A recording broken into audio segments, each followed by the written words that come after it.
Hello everyone, it's me Shilpi and I welcome you all to my channel.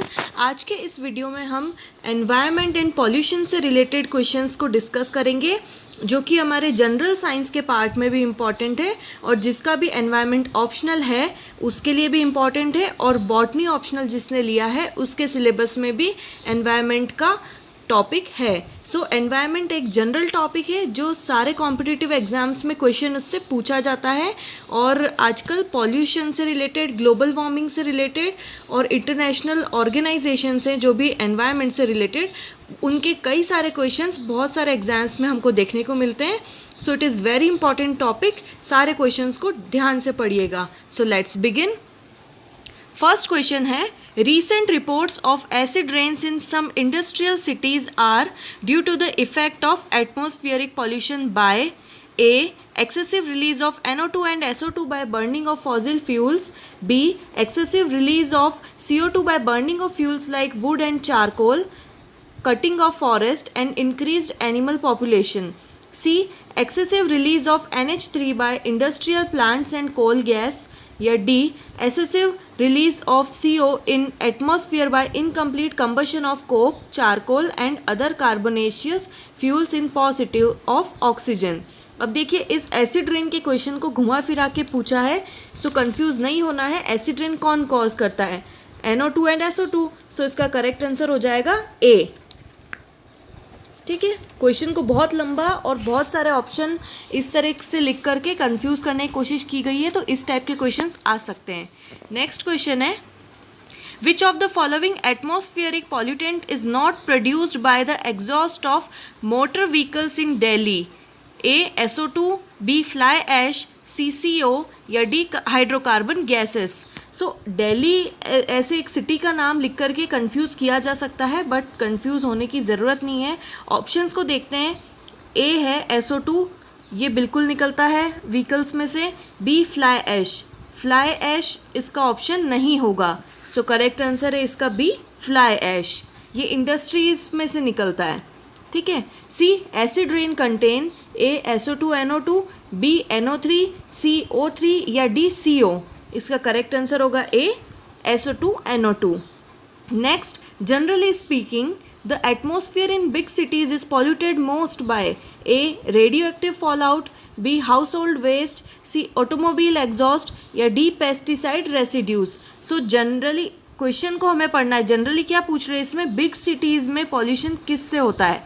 So big cities है, उतने ज़्यादा ही उसमें motor vehicles होंगे। सो motor vehicles में से एग्जॉस्ट निकलता है, पॉल्यूटेड गैसेस निकलती है। सो इसका करेक्ट आंसर हो जाएगा C। Next, ozone layer is disturbed by A. Large number of automobiles, B. Large number of factories, C. Supersonic jets या D. None of the above. अब इसमें भी ऑप्शंस और क्वेश्चन दोनों ही कंफ्यूजिंग है। ओजोन लेयर का पूछा है, ओजोन लेयर किससे डिस्टर्ब्ड होती है, डायरेक्टली डिस्टर्ब किससे होती है, मतलब क्वेश्चन का कहने का मतलब है कि ओजोन लेयर किससे डिस्टर्ब होती है। तो ये चार ऑप्शन हम देखेंगे, तो सबसे जो ज़्यादा ओजोन लेयर को इफ़ेक्ट करता है वो सुपरसोनिक जेट्स होते हैं। बाकी जो ये A और B ऑप्शन है, ये भी डिस्टर्ब करते हैं ओजोन लेयर को, लेकिन मोस्ट प्रोबेबल इसका आंसर होगा C, क्योंकि ये डायरेक्टली अफेक्ट करता है ओजोन लेयर को। Next, the component of a living cell affected by pollutant SO2 is A. Nucleus, B. Chloroplast membrane system, C. Cell wall या D. प्लाज्मोडेस्माटा। इसका correct answer होगा B. Chloroplast membrane system. Next, बहुत famous question है ये, Minamata disease in Japan was caused by pollution of water by A. Lead, B. Cyanide, C. Mercury या D. Methyl isocyanate. इसका correct answer होगा C. Mercury. Next, release of phosphates and nitrates in water bodies that is rivers and lakes leads to A. Increased algal growth, B. Increased growth of decomposers, C. Nutrient enrichment या D. Reduced algal growth. इसका correct answer होगा C. Nutrient enrichment. आप question में देखो, phosphates और nitrates क्या होते हैं, ये तो एसेंशियल जो न्यूट्रिएंट्स होते हैं वो होते हैं प्लांट्स को, क्रॉप्स को जिनकी ज़रूरत होती है। NPK का हम क्यों छिड़काव करते हैं, कि ये एसेंशियल न्यूट्रिएंट्स होते हैं। तो जब ये लेक्स और रिवर्स में जाएंगे तो क्या करेंगे, न्यूट्रिएंट्स की मात्रा बढ़ाएंगे। सो बाद पॉल्यूशन वगैरह चीज़ें तो बाद की बात है, सबसे फर्स्ट तो क्या होगा, ये न्यूट्रिएंट्स को बढ़ाएंगे, ठीक है। नेक्स्ट है domestic waste contain A non biodegradable pollutants, B biodegradable pollutants, C hydrocarbons या डी नन। हाइड्रोकार्बन्स तो कैसे होगा, बहुत कम ऐसे डोमेस्टिक वेस्ट होते हैं जिसमें हाइड्रोकार्बन्स होता है, और नॉन बायोडिग्रेडेबल पॉल्यूटेंट्स भी शामिल है, लेकिन मोस्ट पार्ट क्या होता है, बायोडिग्रेडेबल पॉल्यूटेंट्स। नेक्स्ट हर्बिसाइड है एक DCMU, it kills weeds by A inhibiting respiration, B inhibiting cell division, C inhibiting CO2 uptake या डी इनहिबिटिंग NO3 अपटेक। देखिए सबसे पहले हर्बिसाइड क्या होते हैं, हर्बिसाइड ऐसे ऐसे मतलब पेस्टिसाइड्स होते हैं जो वीड्स को किल करते हैं, जो अनवांटेड प्लांट्स होते हैं उनको किल करते हैं। तो वीड भी क्या एक तरह का प्लांट ही है, और प्लांट का मेन काम क्या होता है, सब वो प्रोड्यूसर होते हैं। सो उनके लिए सबसे ज़रूरी क्या होती है, carbon dioxide. So carbon dioxide के अपटेक को अगर वो इनहिबिट कर देगा तो वो वीड मर जाएगा। तो इसका करेक्ट आंसर होगा C, inhibiting CO2 uptake. Next, which of the following is the chief source of water and soil pollution, A agro industry, B mining, C thermal power station या डी ऑल ऑफ दीज। इसका correct answer होगा D, all of these. इन सभी से water और soil pollute होते हैं। Next है the pollution in a city like Delhi may be controlled to a great extent, A by proper sewage and proper exit of chemicals from factories, B by wide roads and factories away from the city, C by cleaning city and scanty use of pesticides या D all of the above। अगर ये option में दिए हुए तीनों options हमें positive लगते हैं किसी भी पॉल्यूशन को रोकने के लिए, तो उसका आंसर हमेशा डी ही होगा, ऑल ऑफ द अबव ही उसका ऑप्शन होगा, क्योंकि इनमें से कोई भी मेथड को यूज़ किया जा सकता है पॉल्यूशन को कंट्रोल करने के लिए। नेक्स्ट है soil conservation can be best achieved by having A wind screens, B good plant covers, C restricted human activity या D low rainfall. So main इसका जो मेथड है कि हम सॉइल को कैसे कंजर्व कर सकते हैं, तो सबसे पहले होगा हमको प्लांट्स लगाने होंगे जो सॉइल को बाइंड करेंगे। सो करेक्ट आंसर होगा इसका बी। बाकी चीज़ें बात की है कि ह्यूमन एक्टिविटी को रिस्ट्रिक्ट कर दें, हम ग्रेजिंग को कंट्रोल कर दें, ये सारी चीज़ें बात की हैं। फर्स्ट इसमें स्टेप होना चाहिए प्लांट कवर को इंक्रीज़ करना। नेक्स्ट है हमारा complete breakdown of soil organic matter into mineral and humus is called A humification, B mineralization, C pedogenesis या D lateralization। देखिए ये एक टेक्निकल टर्म है, साइंटिफिक टर्म है, सो कई बच्चे कंफ्यूज हो सकते हैं इसमें ए ह्यूमिफिकेशन को लेकर, बट इसका करेक्ट आंसर होगा बी मिनरलाइजेशन। नेक्स्ट है the study of interaction between living organisms and environment is called A ecosystem, B phytogeography, C ecology या डी फाइटोसोशियोलॉजी। इसका करेक्ट आंसर होगा सी इकोलॉजी। लिविंग ऑर्गेनिज्म और उसके एनवायरनमेंट के interaction की study को क्या कहते हैं, इकोलॉजी। नेक्स्ट है which is best for plant growth, A loamy soil, B sandy soil, C gravel या D clayey soil. Correct is A loamy soil। Next है the pyramid of numbers deals with the number of A species in a given area, B subspecies in a community, C individuals in a community या D individuals in a trophic level। अब pyramid of number क्या होते हैं, pyramid of number ये होते हैं कि एक पिरामिड के हर एक ट्रॉफिक लेवल में कितने इंडिविजुअल्स हैं उसको पता करने को कहते हैं पिरामिड ऑफ नंबर। सो इसका करेक्ट आंसर होगा D, individuals in a trophic level. Next है ultraviolet radiation from sunlight causes the reaction that produces A carbon monoxide, B SO2, C ozone या डी फ्लोराइड्स। इसका correct answer होगा C ozone. Next carnivores क्या होते हैं, A usually primary consumers, B usually secondary consumers, C usually secondary और tertiary consumers या D usually decomposers rather than consumers. देखिए carnivores decomposers तो नहीं होते हैं, ए प्राइमरी कंज्यूमर्स भी नहीं होते हैं, क्योंकि प्राइमरी कंज्यूमर्स तो हर्बीवोर्स होते हैं। नेक्स्ट है सेकेंडरी कंज्यूमर्स, हाँ सेकेंडरी कंज्यूमर्स होते हैं क्योंकि वो प्राइमरी कंज्यूमर्स को खाते हैं। और इसका सी ऑप्शन है सेकेंडरी या टर्शरी कंज्यूमर दोनों ही कार्निवोर हो सकते हैं, क्योंकि देखिए एक फूड चेन है, उसमें फर्स्ट है ग्रास, ग्रास को कौन खाएगा, फ्रॉग, ठीक है।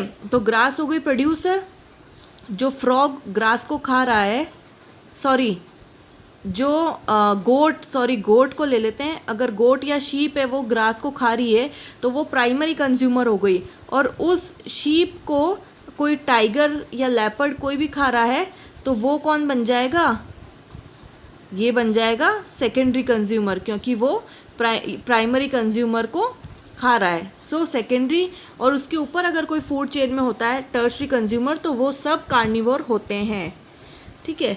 नेक्स्ट है if carbon dioxide is withdrawn from the biosphere, इसका करेक्ट आंसर होगा सी, ठीक है। If carbon dioxide is withdrawn from the biosphere which organism would first experience negative effects, A primary producers, B producers, C secondary consumers या D tertiary consumers. देखिए अगर carbon dioxide को withdraw कर लेंगे तो कार्बन डाइऑक्साइड किसको चाहिए, plants को चाहिए, प्रोड्यूसर्स को चाहिए, ताकि वो अपना फूड प्रोड्यूस कर सके। सो इसका करेक्ट आंसर होगा B producers. Next, pollution can be controlled by a sewage treatment, b manufacturing electrically operated vehicles, c by checking atomic blast या d all of the above। अब देखिए ये तीनों जो स्टेटमेंट है ए बी सी, sorry ये तीनों पॉजिटिव स्टेटमेंट है। सो इसका करेक्ट आंसर हो जाएगा डी, इन सभी मेथड को यूज़ करके हम पॉल्यूशन को कंट्रोल कर सकते हैं।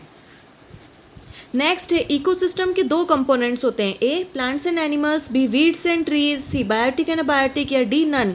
जो बचपन से एनवायरनमेंट पढ़ते आ रहे हैं उनको इसका आंसर पता होगा, इसका आंसर है C biotic and abiotic. Ecosystem has two components. Next, ecosystem creates A food chain, B food web, C both A and B या डी नन। इसका करेक्ट आंसर होगा C both A and B, क्योंकि बहुत सारी food chain मिलाकर एक food web बना लेती है और यही सब इकोसिस्टम का पार्ट है। सो करेक्ट आंसर हो जाएगा C both A and B.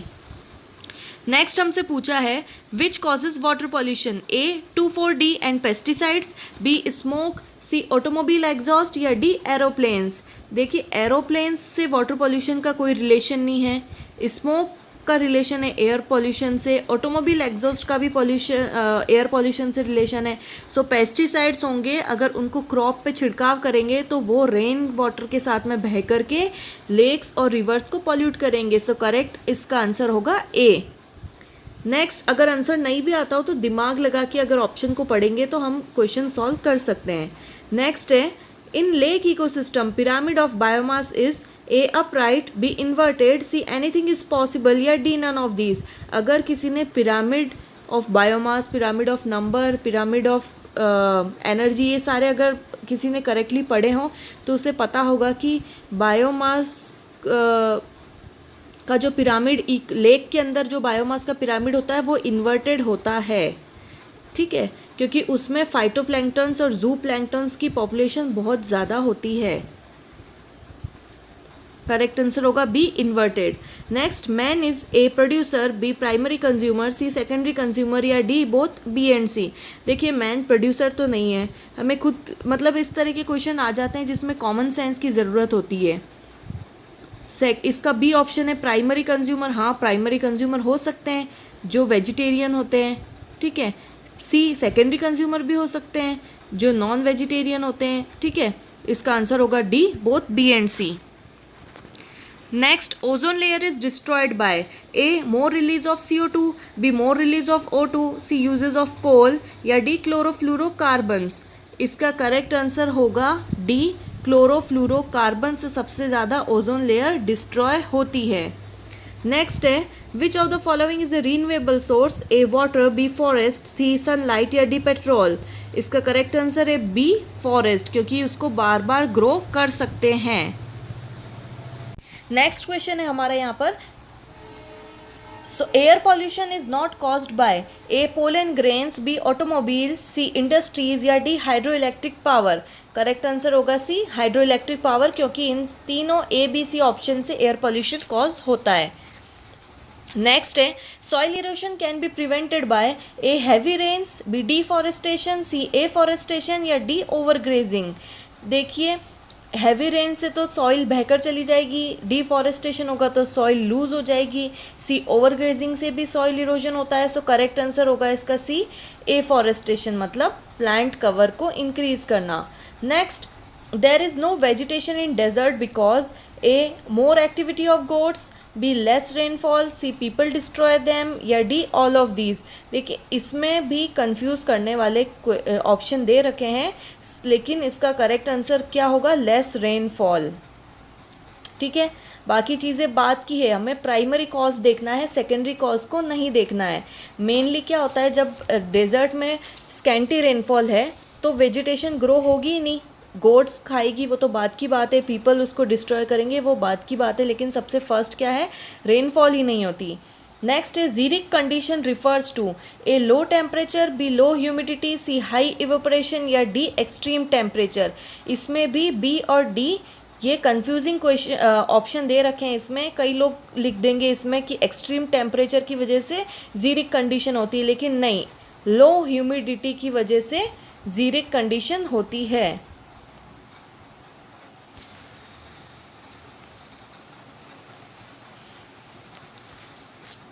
Next है the gas causing maximum destruction of ozone is A CH4, B liquid NH3, C SO2 या डी CO। इसका करेक्ट आंसर होगा A CH4 methane gas. Next, which of the following is a major greenhouse gas, A CO2, B freon, C CFC या D none. Correct is A CO2। Next, second most important trophic level in lakes is A phytoplankton, B zooplankton, C newton या D benthos। Correct इसका answer होगा B जूप्लैंक्टन, क्योंकि सबसे first कौन है, phytoplanktons, उनके ऊपर कौन फीड करता है, जूप्लैंक्टन्स। नेक्स्ट है फाइटोट्रॉन्स क्या है, अगर हमें ये टर्म पता होगी तभी इसका आंसर हम कर पाएंगे। ए ग्रीन हाउसेस, बी है houses in which plants are kept under controlled environment, C houses in which plants are kept under control condition of CO2 या D all of the above. इसका correct answer होगा B houses in which plants are kept under controlled environment. Next है which of the following is a top carnivore, A snake, B vulture, C deer या D frog. देखिए snake, vulture, frog ए की food chain के part हैं, लेकिन dear इस food chain का part नहीं है। सो इसमें टॉप कार्निवर होगा वल्चर, क्योंकि फ्रॉग किस पे फीड करता है, इंसेक्ट पे, और फ्रॉग के ऊपर कौन फीड करता है, स्नेक, और स्नेक के ऊपर vulture. Next, man along with other living organisms live in A stratosphere, B troposphere, C mesosphere या D thermosphere. Correct answer is B troposphere. Next, more type of humus is A neutral, B acidic, C alkaline या D none। correct is B acidic। next, why the plants of alpine region have beautiful colored flowers, A high intensity of light result in the formation of anthocyanin pigments, B high intensity stops the formation of auxins, C low intensity of light in alpine region favors the beautiful flower formation या D none. देखिए alpine reason है, alpine reason high altitude पे होता है, और high altitude पे जो atmosphere होता है हमारा वो थिन लेयर में प्रेजेंट होता है, जैसे कि लद्दाख रीजन में सेम टाइम पर बहुत ही ज़्यादा ठंड होती है और उसी टाइम पे बहुत ही मतलब तेज़ धूप भी होती है, क्योंकि वहाँ पे एटमॉस्फेयर बहुत थिन होता है। जैसे जैसे हम पोल्स के पास पहुंचते जाएंगे या हाई एल्टीट्यूड पे पहुंचते जाएंगे तो वहाँ पर एटमॉस्फेयर थिन होता है।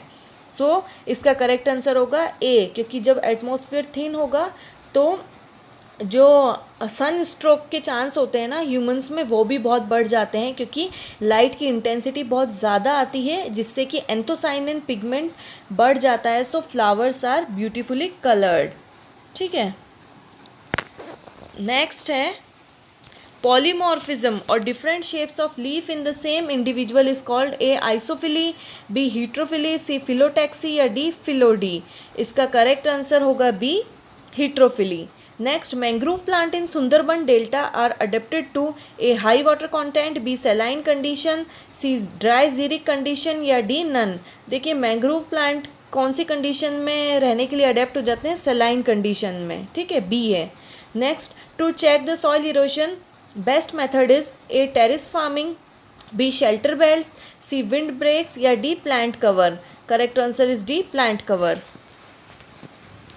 नेक्स्ट है in deserts of western UP and Rajasthan soil erosion is chiefly caused by A wind, B fast flowing rivers, C landslides या डी ग्लेशियर्स. इसका करेक्ट आंसर होगा विंड. विंड मेन कारण है सॉइल इरोजन का इस एरिया में. Glaciers तो होते ही नहीं है इधर. लैंडस्लाइड्स के भी बहुत कम चांसेस हैं क्योंकि डिज़र्ट एरिया है. ठीक है, फास्ट फ्लोइंग रिवर्स मिलती नहीं है डेजर्ट में, तो ऑब्वियसली विंड होगा. Next, oxidation ponds involve a chemical removal of pollutants, B mechanical screening, C biological reduction of organic matter या D none. करेक्ट इसका ऑप्शन होगा C biological reduction of organic matter. Next है excessive use of fertilizers often leads to the accumulation of nitrates in water. When this water is utilized by animals, these nitrates A are converted into non-toxic nitrites by intestinal bacteria, B are converted into toxic nitrites by intestinal bacteria, C get deposited in the intestine या D none. ये question ध्यान से पढ़ना कि excessive use of fertilizers often leads to the accumulation of nitrates in water. जब ये ऐसा nitrate युक्त जो पानी होगा ये एनिमल्स पिएंगे तो नाइट्रेट्स क्या बनते हैं उनकी बॉडी में जाके, ये बनते हैं टॉक्सिक नाइट्राइट्स के अंदर. करेक्ट इसका होगा बी. नेक्स्ट है the water hyacinth has been used to reduce industrial pollution as it A absorbs DDT, B absorbs heavy metals, C absorbs organic compounds या D all of the above. देखिए question के option है ना वो confusing है. DDT को क्यों absorb वो करेगा, जबकि इसमें क्वेश्चन क्या पूछा है, इंडस्ट्रियल पॉल्यूशन को रिड्यूस करने के लिए हायासिंथ का यूज़ करते हैं. तो इंडस्ट्री से डीडीटी तो नहीं निकलता है. डीडीटी का छिड़काव हम क्रॉप्स पे करते हैं तो वो क्रॉप्स से जाता है. इसका करेक्ट आंसर होगा हैवी मेटल्स. ठीक है. नेक्स्ट है release of hot water from thermal power plant is harmful as A it kills aquatic flora and fauna, B it holds more oxygen, C it holds less oxygen या D both A and C. इसका correct answer हो जाएगा D both A and C, क्योंकि जो hot water है जब वो pond और लेक्स में एकदम से रिलीज़ कर दिया जाएगा तो ऑब्वियसली उस गर्म पानी से मछलियाँ मर जाएंगी, वहाँ के प्लांट्स मर जाएंगे. और जब वाटर हॉट होता है तो उसमें ऑक्सीजन कैरिंग कैपेसिटी बिल्कुल नहीं के बराबर हो जाती है. तो इसका आंसर डी हो जाएगा. नेक्स्ट है शेल्टर बेल्ट्स क्या होते हैं. A plantation in short blocks, B plantation in extensive belts, C plantation cover in agricultural field या डी नन. इसका करेक्ट आंसर होगा B plantation in excessive belts, उसको क्या कहते हैं, शेल्टर बेल्ट. नेक्स्ट क्या है plantation of trees in short blocks to check soil erosion are A shelter belts, B wind breaks, C wind screen या D none. Correct होगा इसका wind breaks. ठीक है. नेक्स्ट है अब ये वाले जो क्वेश्चन है ना इसमें हमको 1 2 3 4 जो रोमन लैंग्वेज में लिखे हुए नंबरिंग है उससे इन ऑप्शंस को मैच करना है. सबसे फर्स्ट पूछा है tropical wet evergreen forest, B है dry tropical deciduous forest, C mountain subtropical forest और डी है एल्पाइन जोन. इस तरह के क्वेश्चन हमारे बॉटनी में जो एनवायरनमेंट पार्ट है और जो एनवायरमेंटल जिसका ऑप्शनल है उसके लिए पूछे जा सकते हैं. इतने टफ क्वेश्चन जनरल साइंस में नहीं पूछेंगे क्योंकि ये जो प्लांट्स जिन एरिया में ग्रो कर रहे हैं उनकी बॉटनिकल लैंग्वेज में लेकर के पूछा गया है. ए मैंजीफेरा डिप्टेरोकार्पस, बी बेट्यूला यूटिलिस, सी है डेंड्रोकैलमस बैम्बूसा लेंटाना या डी है नीटम मैंजीफेरा एंड फाइकस. सो इसका करेक्ट आंसर क्या होना चाहिए, इसका आंसर होना चाहिए ऑप्शन नंबर बी, क्योंकि जो ट्रॉपिकल वेट एवरग्रीन फॉरेस्ट है उसमें कौन सी स्पीशीज हमें मिलेगी, मैंजीफेरा डिप्टेरोकार्पस.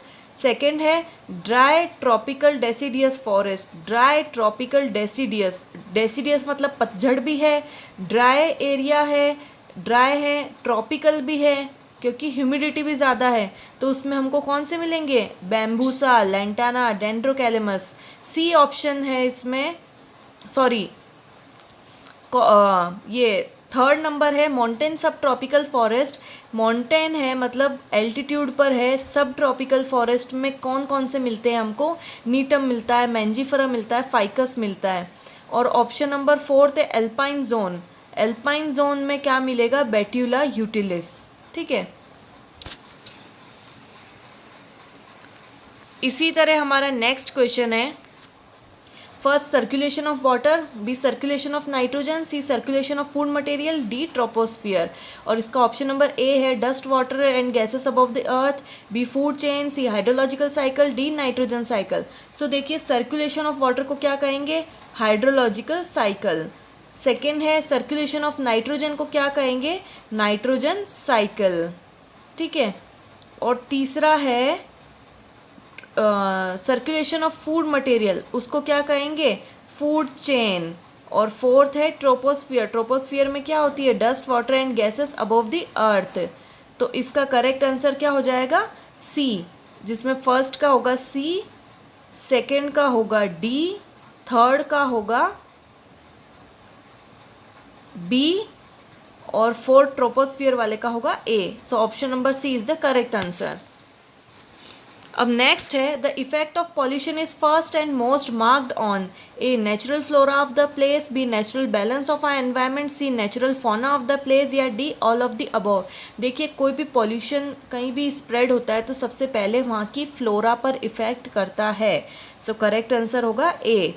नेक्स्ट, प्लूम क्या है, A visible smoke coming out of chimneys, B gaseous mixture coming out of chimneys, C a kind of pollution injury on plants, या D none. Correct answer इसका होगा ए, जो visible smoke है chimneys में से निकलता हुआ उसे हम कहते हैं प्लूम। नेक्स्ट है, checking of reradiating heat by atmospheric dust, water vapour, ozone, CO2 etcetera is known as A greenhouse of effect, B radioactive effect, C ozone layer effect, या D solar effect. इसका correct answer होगा A, greenhouse effect. Next है, the presence of O3 in atmosphere of Earth, A has been responsible for increasing the average global temperature in recent, B is advantageous since it supplies O2 for people traveling in jets, C it hinders higher rate of photosynthesis, या D it helps in the checking of penetration of UV to Earth। So इसका correct answer होगा D. देखिए ए भी इसका option हो सकता है, लेकिन ये ओजोन लेयर की मतलब एक ये स्टेटमेंट है, ओजोन लेयर एटमॉस्फेयर में क्या वर्क करता है, प्रेजेंस उसकी क्या फील कराती है हमें, तो इसका ऑब्वियसली आंसर होगा यूवी रेज को अर्थ में आने से वो रोकती है, ठीक है।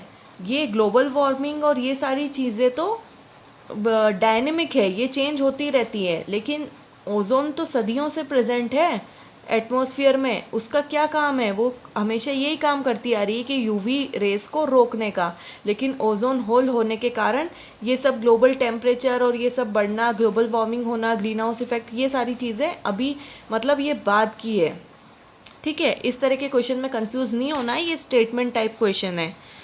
नेक्स्ट है, ozone layer in stratosphere is affected by A excess CO2, B excess CO, C chlorofluorocarbon, या डी लो रेनफॉल। ऑब्वियसली इसका आंसर है सी, क्लोरोफ्लोरोकार्बन CFCs। नेक्स्ट है, exposure of plants to high fluoride concentration results in necrosis और chlorosis characteristics in A petiole but not in lamina, B only midrib of lamina, C leaf tip and leaf margin, या D stems tip only. Correct answer इसका होगा leaf की tip और leaf की margin से necrosis और chlorosis start होता है, फिर धीरे जाकर के पूरे लीफ में, लीफ से स्टेम में और पूरे प्लांट को डिस्ट्रॉय कर देता है। नेक्स्ट है, which major aerosol pollutant is present in jet aircraft emission, A SO2, B fluorocarbon, C CCl4, या डी CO2। इसका करेक्ट आंसर होगा बी फ्लोरोकार्बन्स। नेक्स्ट है, Taj Mahal is threatened due to the presence of A chlorine, B SO2, C oxygen, या D hydrocarbon. Correct answer इसका होगा SO2, ठीक है, क्योंकि जो मथुरा ऑयल रिफाइनरी है उस ऑयल रिफाइनरी के चिमनीज में से कौन सी गैस निकलती है, SO2, जिसके कारण ताजमहल हो रहा है येलो। नेक्स्ट है, when excess of sewage is dumped in the river its BOD, A increases, B slightly decreases, C remains unchange, या डी डिक्रीजेस ड्रास्टिकली। देखिए जब बहुत सारा सीवेज एक रिवर में डंप करा जाएगा, रिवर में फेंका जाएगा, सो उसकी BOD का ऑप्शन नंबर सी है, अनचेंज रहेगी, ये तो बिल्कुल गलत है। डी है डिक्रीजेस ड्रास्टिकली। BOD कैसे डिक्रीज होगी, जब न्यूट्रिएंट्स बढ़ते हैं किसी लेक या रिवर में तो उसकी बायोलॉजिकल ऑक्सीजन डिमांड तो बढ़ेगी ना। करेक्ट आंसर होगा ए। नेक्स्ट है Mathura oil refinery smoke is thought to reduce the shine of Taj Mahal by A 3,4 benzpyrene, B increasing UV radiation, C acid rain या D ऑल ऑफ दीज। देखिए एक बहुत confusing question है लेकिन इसका करेक्ट आंसर है C एसिड रेन। ठीक है, नेक्स्ट है इंसेक्टाइडल प्रॉपर्टीज कौन शो करता है इन प्लांट्स में से? A Ricinus communis, B Cynodon dactylon, C एबेरिजमारा या D all of these. Correct answer इसका है रिसिनस कम्युनिस। नेक्स्ट है through food chain radioactive SR90 is deposited in which part of the human body? A kidneys, B thyroid, C bones या D muscles। इसका correct answer होगा C bones। Next है earth summit was held at A Geneva, B New Delhi, C Sydney या D Rio de Janeiro. Correct answer is D Rio de Janeiro, जिसको most famously it is known as Rio summit बोलते हैं, अर्थ summit भी बोलते हैं। ठीक है, नेक्स्ट है the worst environmental hazards created accidents in nuclear power plant and MIC gas tragedy respectively इन। देखिए ये हमको ईयर प्रॉपरली इसका याद होगा तभी इसका आंसर हम लिख पाएंगे। सारे ऑप्शंस रिपीट करने की ज़रूरत नहीं है, इसका आंसर हो जाएगा सीधा सीधा B। यूक्रेन में हुआ था 1986 में, और भोपाल गैस त्रासदी जो मिथाइल आइसोसाइनेट गैस हुई थी हमको सबको पता है 1984 में हुई थी। ठीक है, नेक्स्ट है the nature of climax community ultimately depends on A climate, B soil organism, C bed rock या D pool of available nutrients. Correct answer is D pool of available nutrients. Next है if the forest cover is reduce to half what is most likely to happen on long term basis. अगर forest cover को हम बिल्कुल half कर दें तो long term basis पर क्या इफेक्ट होगा? सबसे फर्स्ट बोला जा रहा है इसमें tribal living in these areas will starve to death, B cattle in these and adjoining area will die due to lack of fodder, C crop breeding programs will suffer due to reduced availability of variety of germplasm या D large area will become desert। मैंने हज़ारों बार ये बताया है कि जब भी कुछ भी पॉल्यूशन होता है, डिफॉरेस्टेशन होता है, सब चीज़ों का इफ़ेक्ट सबसे पहले किस पर देखने को मिलता है? हमें सबसे पहले देखने को मिलता है फ्लोरा पे, उस एरिया की वेजिटेशन पे। सो जब वेजिटेशन ही नहीं रहेगी तो एरिया क्या बन जाएंगे? डेजर्ट बन जाएंगे। दूसरा इफेक्ट पड़ता है फौना पे। ठीक है, जो एनिमल कम्युनिटी हमारी उस पे सेकंड इफेक्ट पड़ता है किसी भी पॉल्यूशन का या ग्लोबल वार्मिंग का, कुछ भी कह लो। करेक्ट आंसर हो जाएगा इसका D। नेक्स्ट है rotation of crop is essential for A increasing quality of protein, B increasing fertility of soil, C getting different kinds of crops या D increasing quality of minerals. So इसका correct answer हो जाएगा B increasing fertility of soils. Next है a chemotherapeutic substance derived from living organisms that is inhibitory effect on disease producing bacteria is known as A bactericide, B antibody, C antibiotic या D exotoxin. Correct is C antibiotic. Next, the first link in any food chain is always a green plant because A they are widely distributed, B they are firmly fixed to the soil, C they alone have the capacity to fix atmospheric carbon dioxide in the presence of sunlight या D all। confusing options है लेकिन इसका correct answer होगा C। Next है plants are known as purifier of air due to the process of A respiration, B photosynthesis, C transpiration या D desiccation. Correct है B photosynthesis. Next है food levels in an ecosystem are called as A trophic levels, B consumer level, C producer level या D herbivore level. इसका correct answer होगा A trophic level. ये तीनों B, C और D क्या है? Trophic levels ही हैं। नेक्स्ट है बहुत लाइट इसका प्रिंट है a lake ecosystem is A artificial, B abiotic, C natural या D हाइड्रोलॉजिकल। करेक्ट आंसर होगा C नेचुरल। नेक्स्ट है air pollution effects are usually found on A leaves, B flowers, C stems या D roots. सबसे पहले air pollution का effect किस पे होता है? लीव्स पे। क्लोरोसिस और नेक्रोसिस स्टार्ट हो जाता है एयर पॉल्यूशन के कारण, ये हमने पहले भी क्वेश्चंस में देख लिया है। नेक्स्ट है वाटर पॉल्यूशन क्या करता है, A increases oxygenation, B decreases turbidity, C increases turbidity and deoxygenation, या डी इंक्रीजेज फोटोसिंथेसिस। करेक्ट होगा इसका C, increases turbidity and deoxygenation. ठीक है, नेक्स्ट है oxides of sulphur and nitrogen are important pollutants of A air and water, B air, C water, या D soil. इसका correct answer होगा B air, क्योंकि oxides of sulphur and nitrogen क्या cause करते हैं, एसिड रेन।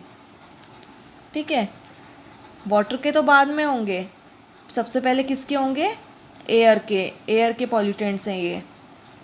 नेक्स्ट है a device where plants are grown in a controlled environment is called as A culture room, B autoclave, C inoculation chamber, या D phytotron. इसको हम पहले भी देख चुके हैं, इसका आंसर होगा डी फाइटोट्रॉन। नेक्स्ट है the manner in which values of BOD and COD change as water pollution increases in a stream is A BOD decreases and COD increases, B BOD increases COD decreases, C है both decreases, या D है both increases। देखिए जब भी एक lake हुई या कोई भी स्ट्रीम है जिसमें वाटर पोल्यूशन इंक्रीज होता है तो बायोलॉजिकल ऑक्सीजन डिमांड और केमिकल ऑक्सीजन डिमांड दोनों इंक्रीज होती है, डी। नेक्स्ट बहुत फेमस क्वेश्चन रहा हुआ है, कई बार एग्जाम्स में पूछा जा चुका है, the disorder blue baby syndrome is cause due to pollution by A nitrates, B chlorides, C cyanides, या डी नन। करेक्ट है A nitrates. Next microbial conversion of ammonia to nitrate is termed as A ammonification, B nitrification, C denitrification, या D nitrogen fixation। Correct is B nitrification. Ammonia से nitrate बनाने की प्रक्रिया को कहते हैं नाइट्रिफिकेशन। ठीक है, सो नाइट्रोजन साइकिल अच्छे से पढ़कर जाना है हमें, जनरल साइंस के टॉपिक में भी पूछा जा सकता है और बॉटनी और एनवायरनमेंट ऑप्शनल में तो पूछा ही जाएगा। नेक्स्ट है red coloured soil deficient in organic matter is referred to A glaze, B laterite soil, C podzol, या melanized soil। correct is B laterite soil। Next सब अल्पाइन इकोसिस्टम पूछ रहे हैं, इसमें कौन सा है, ए सवाना इकोसिस्टम ऑब्वियसली नहीं है, ग्रासलैंड होता है वो, बी एस्चुराइन इकोसिस्टम वो भी नहीं है, सी लॉटिक इकोसिस्टम वो भी नहीं, क्योंकि एस्चुरी कौन सी होती है, जहाँ पर रिवर सी में मिलती है उस पॉइंट को हम एस्चुरी कहते हैं। सो सब अल्पाइन कैसे हुआ वो, लॉटिक इकोसिस्टम वो भी नहीं हुआ क्योंकि वो रनिंग वाटर है। नेक्स्ट डी है टेगा इकोसिस्टम, इसका करेक्ट आंसर है D. Next, a primary succession refers to the development of communities on A pond freshly filled with water with a dry phase, B freshly cleared crop field, C newly exposed habitat with no record of earlier vegetation, या D forest clearing after devastating fire। जिसने succession पढ़ा है वो ही answer दे पाएगा। इसका correct answer होगा सी, जब ऐसे हैबिटेट पे प्राइमरी सक्सेशन, प्राइमरी का मतलब ही होता है कि जिस जगह पर पहले कोई भी कम्युनिटी नहीं रही हो उसी पर जाकर के लाइफ का स्टार्ट होना। सबसे पहले सॉइल बनता है रॉक से, ठीक है, उसे प्राइमरी सक्सेशन कहते हैं। और ये forest clearing after devastating fire, जब किसी जंगल में आग लग जाती है उसके बाद न्यू स्पीशीज़ जो वो वहाँ पर ग्रो होती है, पहले से ही कोई सीड्स वगैरह कोई बच जाते हैं अगर उस आग से, वो सेकेंडरी सक्सेशन कहलाता है, ठीक है, ना कि प्राइमरी सक्सेशन। नेक्स्ट है ह्यूमस किस कौन सी लेयर में प्रेजेंट होता है, A horizon O, C horizon B, as D horizon C. इसका करेक्ट है ए होराइजन ए। ह्यूमस तो सबसे अपर मोस्ट लेयर है सॉइल की, बाकी तो बाद की बात है। नेक्स्ट है ozone hole results in A UV radiation reaches the earth, B cataract, C increase in skin cancer, या D all of the above. देखिए ओजोन होल होगा तो सबसे पहले यूवी रेडिएशन डायरेक्टली अर्थ पे पहुंचेगी तो उसके ये सारे साइड इफ़ेक्ट्स हैं, तो इसका ऑब्वियसली आंसर हो जाएगा डी। नेक्स्ट है phytoplanktons are dominant in which of the following zone, A limnetic zone, B profundal zone, C littoral zone, या डी बेंथिक जोन। इसका करेक्ट आंसर होगा ए लिम्नेटिक जोन। नेक्स्ट है which of the following is expected to have highest value in grassland ecosystem? A secondary production, B tertiary production, C gross production या D net production? Correct is C gross production. Next, acid rain is due to increase in the atmospheric concentration of A ozone, B CO2 and CO, C SO3 and CO या D SO2 and nitrogen oxide. देखिए SO2, NO2, nitrogen oxide और sulphur dioxide, ये सारे हमको दोनों तरफ के नाम पता होने चाहिए, नहीं तो हम आंसर में कंफ्यूज हो सकते हैं. करेक्ट होगा इसका D. Next, pollution is not caused by A thermal power plant, B automobile, C radioactive power plant या D hydro electric power plant. So pollution कौन नहीं करता है? Hydro electric power plant. Next है tropical dense forest क्यों बनते हैं? A low rainfall and low temperature, B high rainfall and low temperature, C low rainfall and high temperature या D high rainfall and high temperature. So tropical dense forest कौन से होते हैं? जिसमें rainfall बहुत ज़्यादा होती है और टेम्परेचर भी हाई रहता है. डी, जो कि इक्वेटर पे प्रेजेंट होते हैं, इक्वेटोरियल फॉरेस्ट भी उन्हें कहते हैं हम. नेक्स्ट है maximum green house gas is release by which country? देखिए ये क्वेश्चन ओल्ड हो चुके हैं, सो जो लेटेस्ट डेटा है वो आप पढ़कर जा सकते हैं. एयर पॉल्यूशन इंडेक्स को भी पढ़ के जाना है हमें एग्ज़ाम में, जो कि सेंट्रल पॉल्यूशन कंट्रोल बोर्ड से रिलीज़ होता है. सो उससे हम अच्छे से पता लगा पाएंगे कि इंडिया के अंदर भी कौन सी सिटी है जो सबसे ज़्यादा पॉल्यूशन क्रिएट कर रही है, और वर्ल्ड के भी पॉल्यूशन इंडिकेटर हमको पढ़कर जाने कि कौन सी ऐसी कंट्री है जो वर्ल्ड में सबसे ज़्यादा पॉल्यूशन कर रही है. ये पुराने क्वेश्चन है, तो इसका करेक्ट आंसर यूएस है. अभी लेटेस्ट की अपडेट कर लेना आप लोग. नेक्स्ट है stability of ecosystem depends upon A primary productivity, B interchange between producers and consumers, C है नंबर ऑफ प्रोड्यूसर, डी है number of consumer. So correct answer होगा इसका B, interchange between producer and consumer. Next है which of the following group of gas cause photochemical smoke? ये बहुत important question है, इसमें कई बार क्वेश्चन एग्जाम में पूछा गया है. A O3 PAN and CO, B HC NO plus PAN, C O2 PAN and NO2 या डी O2 पैन NO3 या ई है O3 पैन एंड NO2. इसका आंसर होगा सी O2 PAN and NO2. Next है in almost all Indian metropolitan cities like Delhi, the major atmospheric pollutants are A SPM, B oxides of sulfur, C carbon dioxide and carbon monoxide या D oxides of nitrogen. Correct होगा इसका C, carbon dioxide and carbon monoxide. अब last हमारा एक question है biological oxygen demand is a measure of A industrial waste poured into water bodies, B extent to which water is polluted with organic compound, C है amount of carbon monoxide inseparably combined with hemoglobin या D है amount of oxygen needed by the green plants during night. ये तो बहुत अजीब option दे रखा है, लेकिन इसका करेक्ट होगा B, extent to which water is polluted with organic compound. सो ये हमारे कुछ क्वेश्चंस थे एनवायरनमेंट के पार्ट से रिलेटेड. सो जनरल साइंस का टॉपिक हो चाहे बॉटनी या एनवायरनमेंट ऑप्शनल हो, मैं बार बार कह रही हूँ पॉल्यूशन का टॉपिक स्किप करके नहीं जाना है, और जो भी एनवायरनमेंट के रिलेटेड इंटरनेशनल ऑर्गेनाइजेशन है और जो इम्पोर्टेंट NGO है और जितने प्रोटोकॉल्स हैं उन्हें हमें पढ़कर जाना है. So this was all about today's lesson. Thank you for listening and stay tuned for more new videos.